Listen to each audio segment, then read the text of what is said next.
Hello everybody, welcome back to the channel. We're just going to go over a quick deck tech of the deck I plan on running on Saturday at the next Star Wars event due to the new set dropping out. We have Darth Revan. So the front side, when he's just your leader at not as a unit, it is when a friendly unit attacks and defeats a unit, you may exhaust this leader and give an experience token to that friendly unit.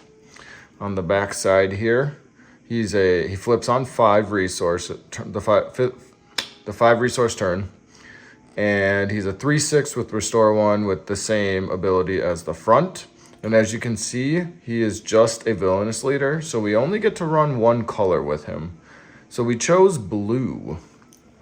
And the base we're running today, or the base we chose to run, is Shadowed Undercity. It's a 28 health common base. These new common bases are cracked.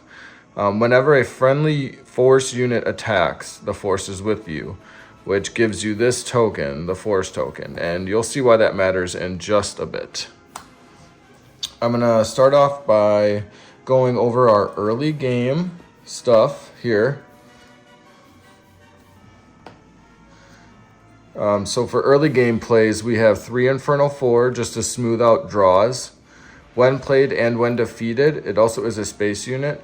So it can sit up in the space arena and kind of chill there for a while. If not, it can contest other space units and also get a sweet when defeated effect. So when played, when defeated, look at the top 2 cards of your deck, put any number of them on top or on bottom in any order. So you can split it up, put one on top, one on bottom. You can leave them both on top, or if they're both bad, you can put them both to the bottom. Then we've got three new cards. It's a 2/2 for 2, and it's a force that comes in shielded. So they have to get rid of the shield in order to deal with this thing. So more than likely, this thing will stick around and allow me to get that force token we need. And then for our 4-drop and above, we don't really want to run any 3-drop units because we are pretty much a control deck with some aggression.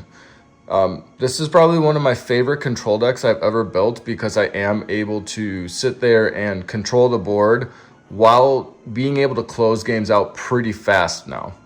One of our best sentinels in the deck, in fact our only sentinel in the deck, is this Chirrut Imwe. So he's not like villainous or heroic, which will matter when we get to our upgrades. He's a sentinel for 3/5, and when this unit is attacked, before the damage is dealt, I can use that force token I just told you about, and if I do, the attacker that's attacking Chirrut gets -2/-0. So what this means is they have to essentially send a 7 power unit into Chirrut in order to kill it, or be able to do 2 damage prior to swinging a 5 unit power, or a 5 power unit, which is really, really good.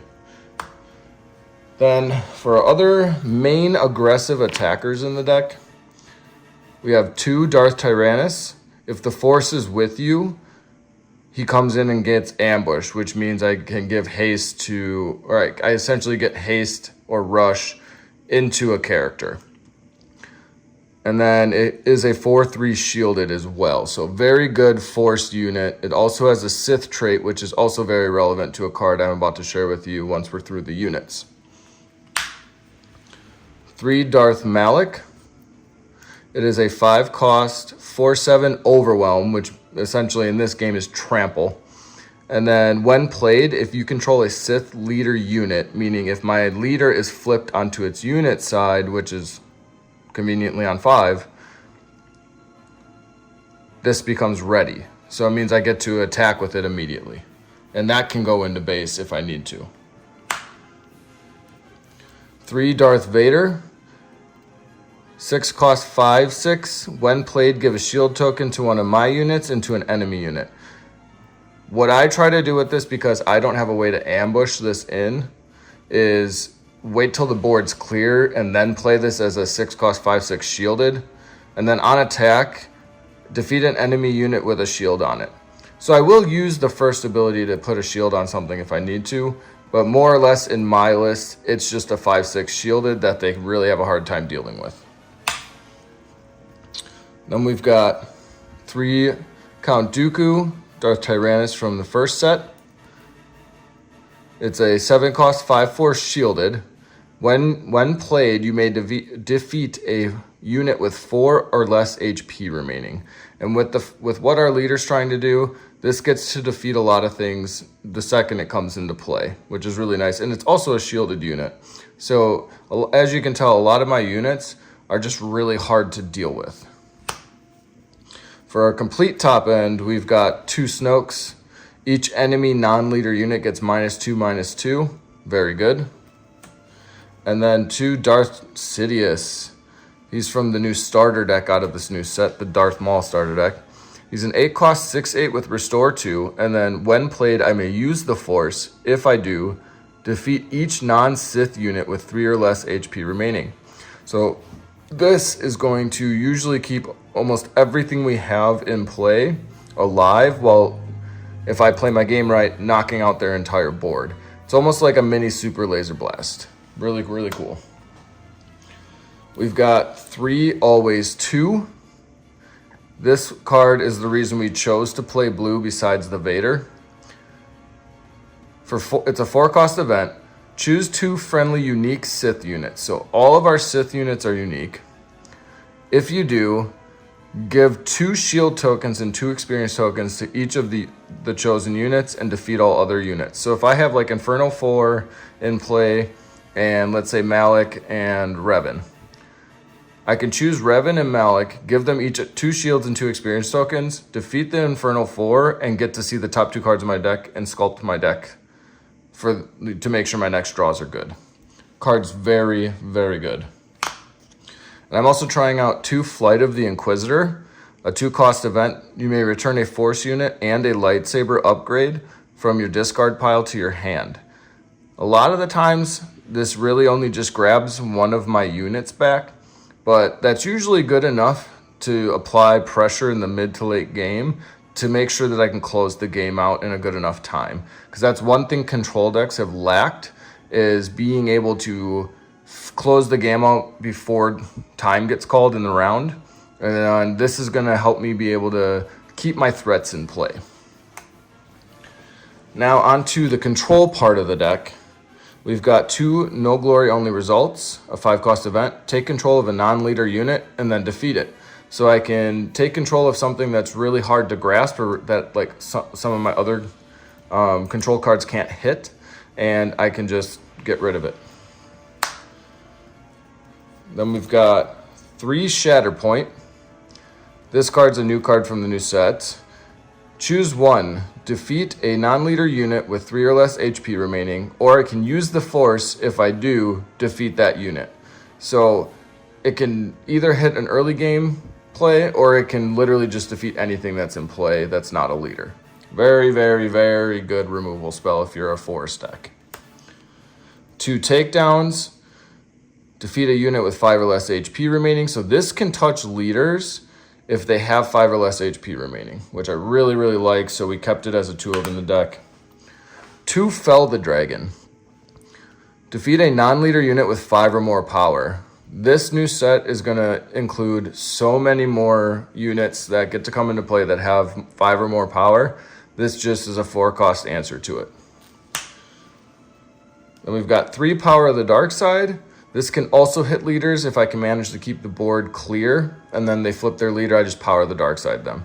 An opponent chooses a unit they control and defeats that unit. This is like a mini Power of the Dark Side, but we both have to choose a non-leader unit and defeat it, which this combos off with my Inferno 4 to make sure my draws are going to be smooth after I play this. Also dealing with any early game aggression from my opponent. We are trying out 2 Drain Essence because it for 2 resources, I get to deal 2 damage to a unit and also just gain the Force. So if I don't have a way to gain the Force in the early game, but I need it for the Shatterpoint, let's say, or the Darth Tyrannus, I can play this, gain the Force, and then Darth Tyrannus does something on the 4th resource turn. Now for why I was saying that the turret was relevant and all these other units are relevant is because of Constructed Lightsaber.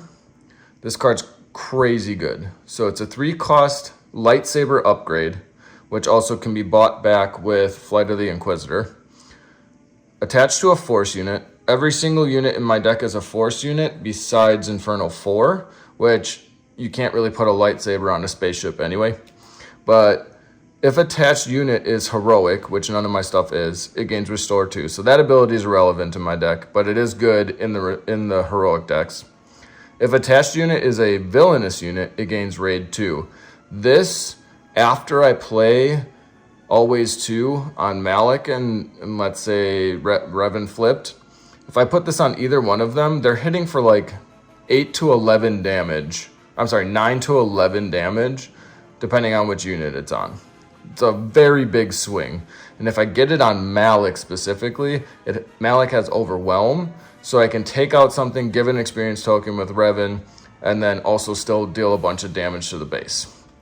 If this gets put onto Secretive Sage or Chirrut, it gains Sentinel.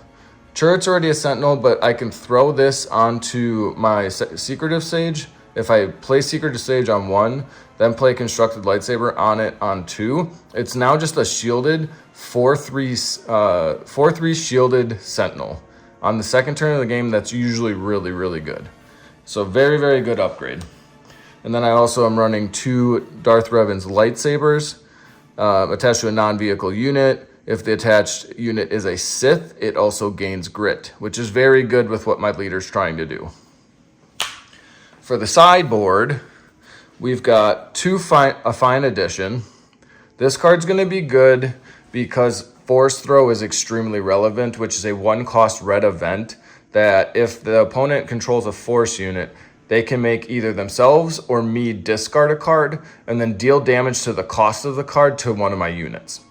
So if I have this in hand, I can pitch it when they play Force Throw. It does no damage to any of my units, and they just wasted one of their best discard cards, hoping it would do something to disrupt my field.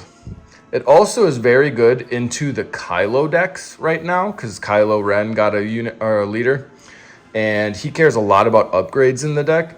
So as they're discarding their upgrades to draw cards, I can just play one of my removal spells on their thing and then take one of their most powerful upgrades that they throw away for the turn they want to flip Kylo into a unit. So if an enemy unit was defeated this phase, you may play an upgrade from your hand or from any player's discard pile, ignoring its aspect penalty, which is super, super good. We've got 2 Confiscate, simply because upgrades are everywhere in this game. It's just a 1-cost event that can defeat an extremely good upgrade, and then I can potentially remove it from play.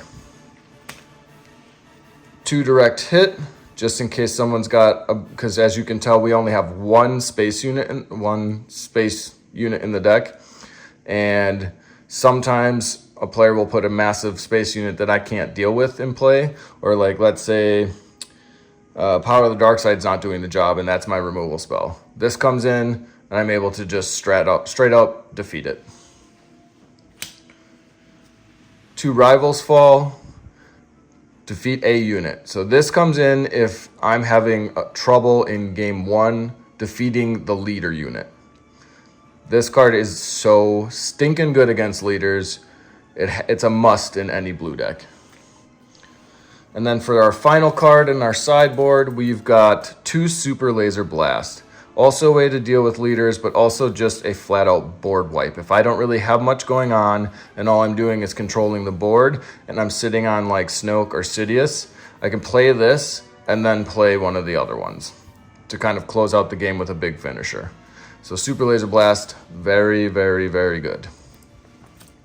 All right, that's the deck, everybody. I really hope you enjoyed this. I enjoyed doing this. Let me know if you want to see some more deck lists, some more deck techs like this. I can go more into depth in the next couple videos, but let's just remember, praise God, everybody. He is King, He is Lord. He gives us the opportunity to have fun with games like this. See you in the next one.